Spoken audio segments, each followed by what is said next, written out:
सपरेटचं वांगभरीत भाकरी किंवा वांगभरीत चपाती कसं सर्व करायचं आणि ते पार्सल कसं द्यायचं ते आपण आता या व्हिडिओमध्ये बघणार आहोत।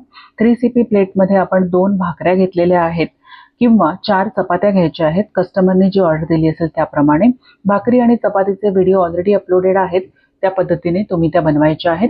10 ग्रॅम लसूणची चटणी आणि 3 ते 4 स्लाइस कांदे असं घ्यायचं आहे। सिल्वर फॉइल कंटेनर मध्ये वांग भरीत काढून घ्यायचं आहे। वांग भरीत देखील कसं बनवायचं याचा इंडिव्हिज्युअल व्हिडिओ अपलोड आहे, तो तुम्ही बघू शकता। त्या पद्धतीने हे वांग भरीत बनवून या सिल्वर फॉइल कंटेनर मध्ये घ्यायचं आहे।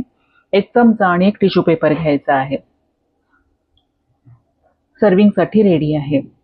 पार्सल देण्यासाठी हा जो पेपर बाउल आहे त्याच्यामध्ये आपण वांग भरीत पार्सल करायचं आहे, त्याचा देखील व्हिडिओ अपलोडेड आहे। पेपर बाउलला लीड लावून त्याला सेलोटेप लावून घ्यायची आहे। भाकरी किंवा चपाती कशी पार्सल करायची हा देखील व्हिडिओ अपलोडेड आहे, त्या पद्धतीने तुम्ही हे पार्सल बनवून घ्या। डीप कंटेनर मध्ये 10 ग्रॅम लसूण चटणी आणि 3 ते 4 कांद्याचे स्लाइस, 1 चमचा आणि 1 tissue paper. Big tech away bag मध्ये सर्वप्रथम आपण हा पेपर बाउल भरून घेणार आहोत, त्याच्यानंतर त्याच्या बाजूला भाकरी किंवा चपातीचं पार्सल भरायचं आहे।